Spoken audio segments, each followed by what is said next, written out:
Om Swastiastu.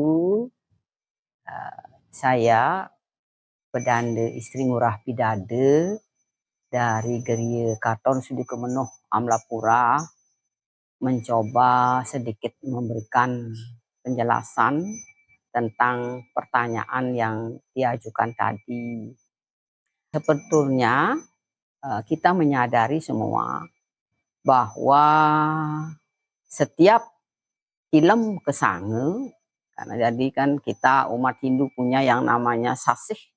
Sasih itu ada 12 banyaknya. Justru di saat sasih kesange nemu film, disitulah umat Hindu melaksanakan upacara Buta Yadnya. Intinya upacara Buta Yadnya itu adalah ditujukan kepada para Buddha untuk nyomya, sebetulnya tujuannya tuh nyomya bagaimana supaya Buta kala ini menjadi somya, hening, dan energi itulah yang menyerap masuk ke dalam tubuh manusia sehingga manusia semua umat Hindu khususnya akan tersalur oleh suatu energi yang positif. Nah, di situ upacara Buta Yadnya bertingkat. Ada yang dilaksanakan di rumah. Bagaimana tata cara pelaksanaan di rumah masing-masing sudah ada. Bagaimana di tingkat Banjar, bagaimana di tingkat desa, dan kemudian kecamatan, kabupaten, sampai seluruh Bali di mana dipusatkan. Itu semua intinya adalah nyomya Buta Kala, supaya Buta Kala ini, karena alam semesta ini ya terkontaminasi dalam satu siklus 1 tahun lamanya itu ada kontaminasi unsur-unsur yang tidak baik gitu. Nah, inilah disomyakan unsur-unsur yang tidak baik itu supaya menjadi baik. Itulah pelaksanaan, sebetulnya hakikat daripada pelaksanaan Buta Yadnya. Jadi kita umat Hindu sangat-sangat sekali memahami dan mempercayai apa itu upekara yang dituangkan dalam bentuk banten. Nah, itu sudah ada apa-apa yang harus dilaksanakan di masing-masing seperti yang Pedanda sudah utarakan tadi. Nah, sekarang rangkaian daripada upacara Buta Yadnya yang namanya itu mecaru di tingkat desa, itu katakan tingkat desa yang lebih menonjol, itu sering diikuti dengan adanya ogoh-ogoh. Pertama, ogoh-ogoh itu memang dihadirkan atau disiapkan di mana lokasi tempat upacara itu Buta Yadnya itu berlangsung. Nanti setelah selesai dari pelaksanaan upacara berlangsung itulah ogoh-ogoh itu diarak, biasanya keliling keliling kota, ya di manalah sudah ditentukan lokasinya, dan malah ada seperti atraksi-atraksi gitu. Nah, sekarang pertanyaannya, apa sih fungsinya? Kan begitu ya pertanyaannya. Bagus sekali pertanyaannya.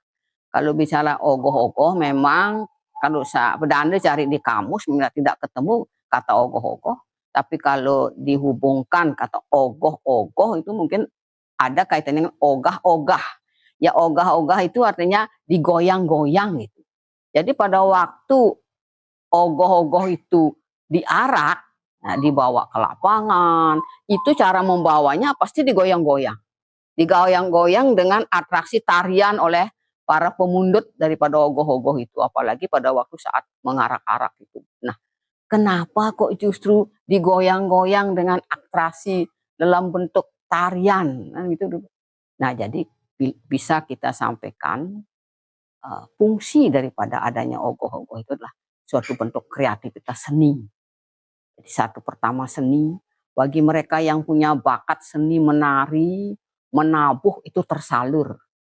Kemudian ada juga fungsi pendidikan. Jelas karena kita kan di Bali khususnya kita kan ingin melestarikan seni budaya. Ya, itulah fungsi pendidikan, kita mendidik generasi muda dari anak-anak sampai dengan seterusnya sampai dewasa itu tetap menghayati yang namanya nilai-nilai seni pendidikan. Ada juga nilai ekonominya juga ada.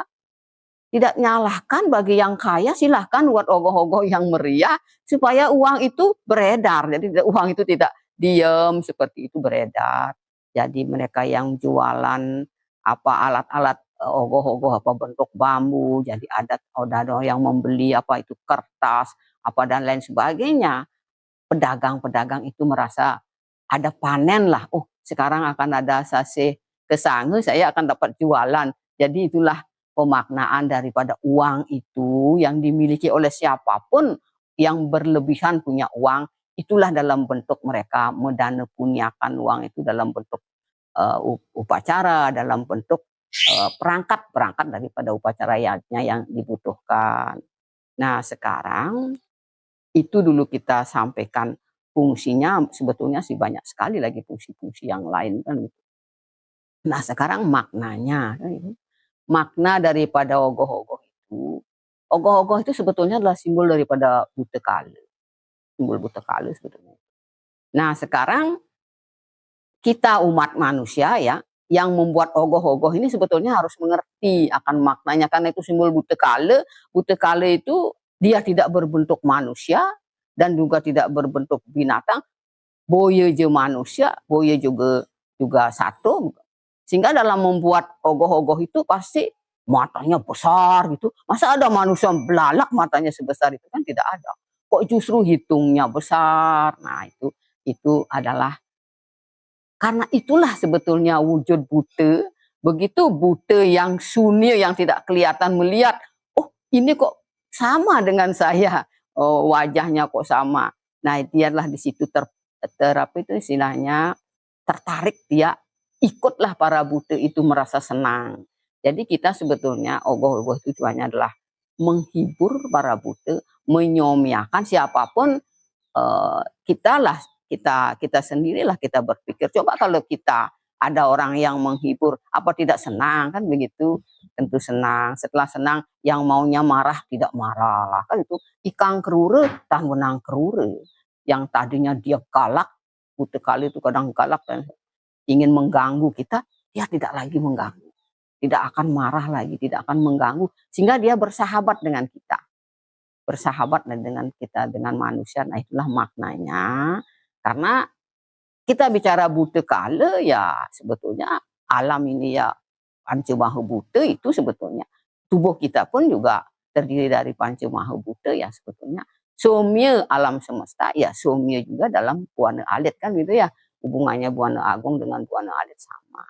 Nah, cuman saya terakhir ini menyampaikan pesan gitu ya, pesan di saat para umat, apakah muda-mudi, apa anak-anak, apa siapapun itu, di saat mengusung ogoh-ogoh ini harus betul-betul tahu paham dengan maknanya, ya. Paham dengan makna, sehingga pada saat mengarak ogoh-ogoh itu, ya janganlah diikuti dengan minum-minuman keras dulu sebelumnya kan gitu ya. Jadi itu beda nanti kita seharusnya mengusung itu dengan hati yang tulus, dengan hening, dengan tujuan menyomiakan Buta, kita juga somya, Buta Kala juga somya, alam semesta kembali lagi harmonis, selaras serasi. Ya kita harus pundut dengan rasa senang hati, dengan kreativitas seni yang muncul betul-betul keluar dari dalam, apa itu dihiasi dengan pemaknaan yang seperti itu. Jadi kalau sebelumnya sudah ada mabuk-mabukan umpamanya, jelas nanti bisa saling ogoh-ogoh, ada saling serempet atau saling apa itu maaf itu ya. Kalau itulah yang kita hindari supaya betul-betul pelaksanaan daripada upacara agama yang begitu padat makna dan fungsinya begitu padat. Nah, itulah kita lestarikan, kita melaksanakan dengan hati yang hening, yang tulus, sehingga apa yang menjadi harapan kita tercapai dari pemaknaan upacara itu. Nah, mungkin lagi sedikit lagi, kenapa misalnya kalau ada pertanyaan, kenapa setelah ogoh-ogoh itu diarak, kok justru diperline kan itu pertanyaannya, bagus itu pertanyaan. Diperline ya tadi kan hidup ya. Biasanya yang pada waktu ide suling pada waktu mengupacari upacara itu sekalian lah ngut peti namanya itu, ada upacara ngut peti, otomatis hidup. Nah, itu biasanya sehingga si pemundut ini merasa bergairah. Nah, setelah selesai, supaya jangan ngerubede itu karena tadinya sudah bute itu hidupkan, ya. Bagaimanapun juga dalam upacara prosesi bute yadnya itu memang harus mula-mulanya yang diupeti, dihidupkan, tapi setelah itu harus harus dipereline gitu ya. Nah, dipereline itu ada upacaranya sebetulnya. Kalau pendeta atau pedanda atau sulinggih ada upacaranya itu dalam bentuk mantram, daripada mantram pemereline gitu. Kalau dalam mecaru juga itu ada pemereline, dikembalikan dia. Kembalikan ke asalnya. Para bute itu ada yang dari timur, ada yang selatan, ada yang utara, ada yang barat. Oh, dari segala penjuru ada. Kalau dari utara siapa? Kemana akan perginya kan itu ya, menghadap para dewa yang ada di unsur-unsur mata angin ini. Tapi pada kesimpulannya ya setelah kembali-kembali dia adalah anarawangan ruang awang wung, ya, sudah tidak berbentuk somye jadinya. Nah itulah sunye, sunye, somye, terti. Itulah kita umat Hindu melaksanakan setiap tahun rutin. Nah setelah itu besoknya namanya penanggal lapisan sase kedase. Nah itu sudah tahun baru.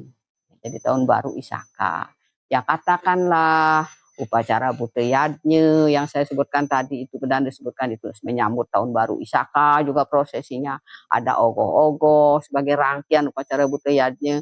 Itu juga dalam rangkaian juga terkait dengan menyambut tahun baru Isaka. Nah dengan dalam tahun baru Isaka inilah kita merayakan hari raya Nyepi, kan gitu ya. Nah, dalam sepi inilah kita lakukan berate. Berate yang ada empat. Empat itu.